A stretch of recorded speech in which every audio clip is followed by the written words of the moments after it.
Buenos días, mi nombre es Luis Lleugé y a continuación os voy a presentar mi trabajo de la actividad de evaluación 4 basado en la búsqueda y el estudio de un artículo científico. Para realizar el trabajo pensé en la siguiente pregunta: ¿cuál es la carga de los árbitros de rugby?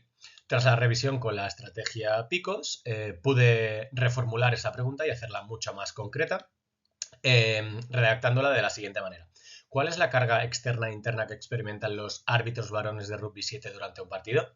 En este caso, la población era mucho más específica, árbitros varones. La intervención también era mucho más específica en partidos de rugby 7 y no partidos de rugby 15. No existía una comparación porque no me interesaba. El outcome era carga externa e interna y el tipo de estudio era práctico, es decir, árbitros que arbitrasen y se les hiciese algún tipo de registro.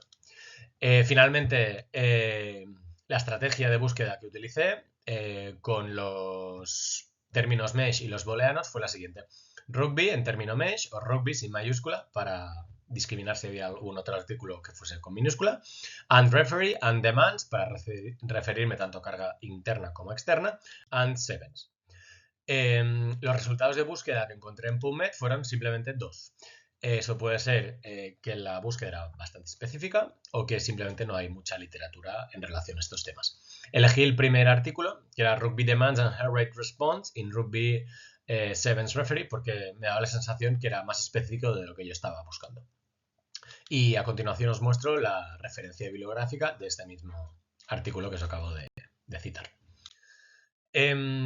Tras el estudio de ese artículo científico, os expongo las principales partes del mismo artículo. En la introducción nos comenta que un árbitro de rugby, concretamente de rugby 7, necesita tener una posición óptima en el campo para poder tomar buenas decisiones.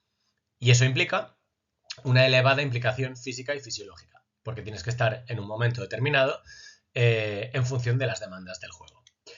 Hasta la fecha no había estudios específicos de rugby 7, sino que había otros de rugby 15. Y por tanto, este artículo nos arroja luz en relación al rugby sevens y cuáles son sus demandas. El objetivo finalmente es analizar por primera vez las demandas de carrera, eso sería la variable de carga externa, y la respuesta de la frecuencia cardíaca, esa sería la variable de carga interna, de árbitros masculinos de rugby 7 durante partidos oficiales.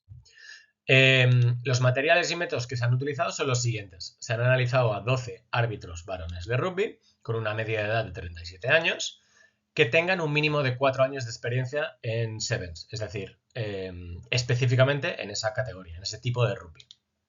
Se han monitorizado durante 38 partidos oficiales y la carga externa se ha medido a través del GPS, básicamente midiendo distancias y velocidades. La carga interna a través del registro continuo de la frecuencia cardíaca, intentando buscar qué porcentaje en relación a la frecuencia cardíaca máxima en función de cada árbitro se espera.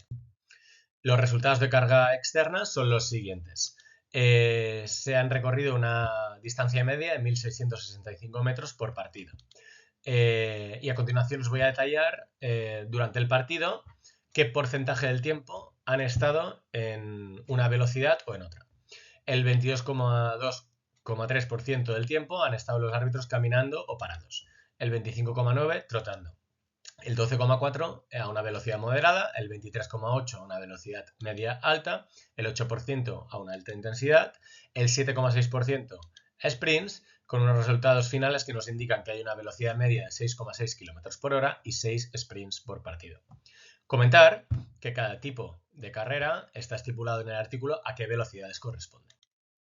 A nivel de carga interna, se ha determinado que existe una frecuencia cardíaca media del 84% de la frecuencia cardíaca máxima esperada de cada árbitro, ¿vale? Es decir, de mediana están al 84% en relación a su frecuencia cardíaca máxima durante el partido. Además, hay un ligero aumento significativo en cuanto al porcentaje en relación a la frecuencia cardíaca máxima en relación a la segunda parte versus en la primera. Es decir, en la segunda parte existe un aumento de esa frecuencia cardíaca media. Finalmente, los árbitros pasaron la mayor parte del tiempo en la zona de intensidad correspondiente al 80-90% de la frecuencia cardíaca máxima.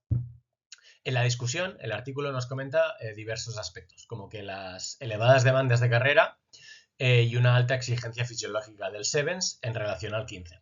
Aparte, los árbitros de Rugby Sevens, en comparación al 15, que es lo que comentaba ahora, recorren una mayor distancia por minuto de juego y presentan una mayor ratio de trabajo-descanso.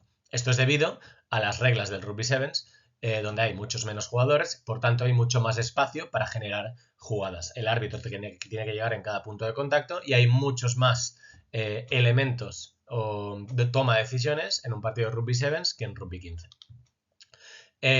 Como comentaba, el espacio y la frecuencia de las acciones son los factores determinantes de estas diferencias. Las demandas físicas observadas de los árbitros son similares a las descritas que los jugadores de Rugby Sevens. Es decir, que los árbitros reciben una carga similar incluso que a los jugadores, demostrando así que es un deporte muy exigido para los árbitros.